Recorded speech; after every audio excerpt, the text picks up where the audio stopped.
Hey team, so we're going to be working on the crow again. Well done to all of you who did it and put your pictures up in Facebook. Well done, amazing. Just a quick few points on those ones that I did see. For the majority of you, you're going into that position where you're going knee on the outside of the elbow, and although that is an easy position and it's really good to practice that to start with, so you can kind of build that confidence and kind of feel where the weight should be in terms of distribution for your hands and behind you and all that kind of stuff.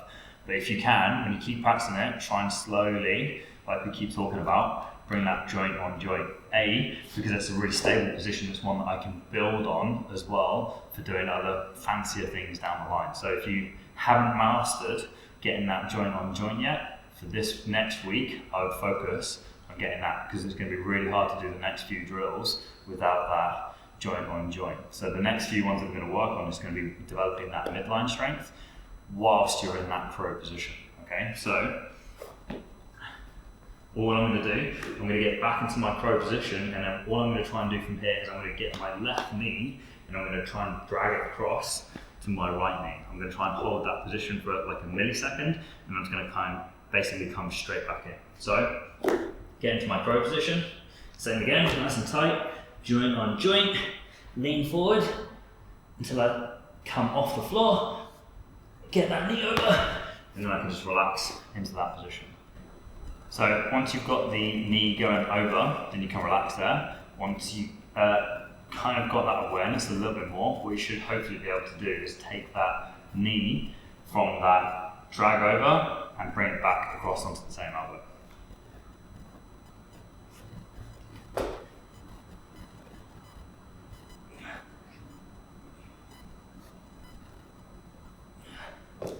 And then relax there. If you can, try and keep developing it and do it a couple of times.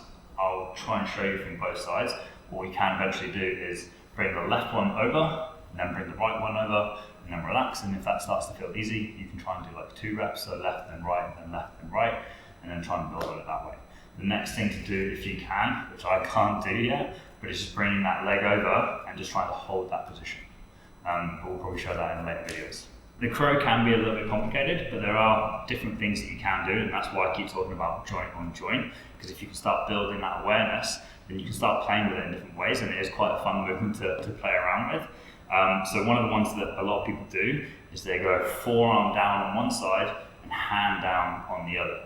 It's really good in terms of building that strength, because you really need to push into the floor and you need to keep that chest super tight. If you just try and put your hand down and your forearm down and your hand down, you're probably just going to fall into it. So it's really good for building that awareness of where I need to stay active, so I need to squeeze everything towards each other to really engage that chest, and I really need to like grip the floor with my hands. So what I'm going to do is get forearm down on one side, and I'm going to get hand down on the other. The hand needs to try and be in line with that elbow, yeah? I don't want to go too high, because obviously that's going to be really quite hard to hold. So I need to try and get it in line with that elbow, because that's where most of the weight should be going through in this position now. So I'm going to get that hand down, squeeze that elbow in towards each other, squeeze that forearm towards the wrist as well. And I'm going to go bum in the air. I'm going to get joint on joint, and I'm just going to try and lean over, and I can tuck up that other foot, and I can relax. And I can obviously work on that hold. It's really good for building that scap strength on that side that's got the forearm down. So if you can, I suggest you play around with it. If you are a little bit scared about falling on your face, my suggestion is try and hold that position for a second and just put that knee down. That's what I mean. Get in that position. If you have that fear factor, you can just put that knee down before you put anything else down. If you've still got an innate fear that you're going to fall on your face, just put a pillow down there or something like that. So if you do fall, it kind of softens the blow a little bit.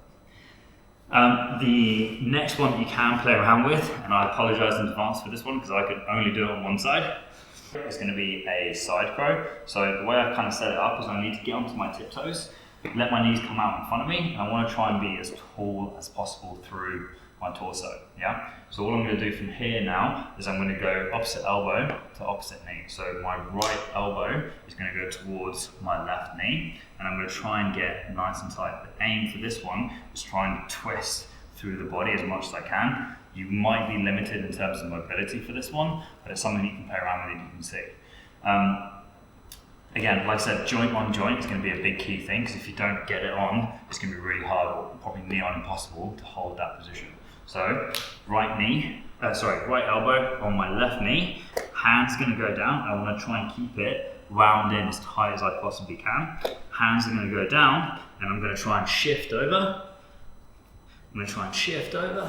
That's not going to work. Shimmy over. You can hold that position for a couple of seconds. If you start to feel pretty good, you can try and extend the leg out and then take yourself back in. And it's something you can start playing around with. It takes a lot of side stability, and it takes a lot of awareness on that other hand. As you saw, my downside on that one is that my left elbow wants to flare out. As soon as that happens, I'm going to lose that stability. So you've got to really try and crank it in and try and hold that position no matter what your legs are doing. Play around with it, see how you get on.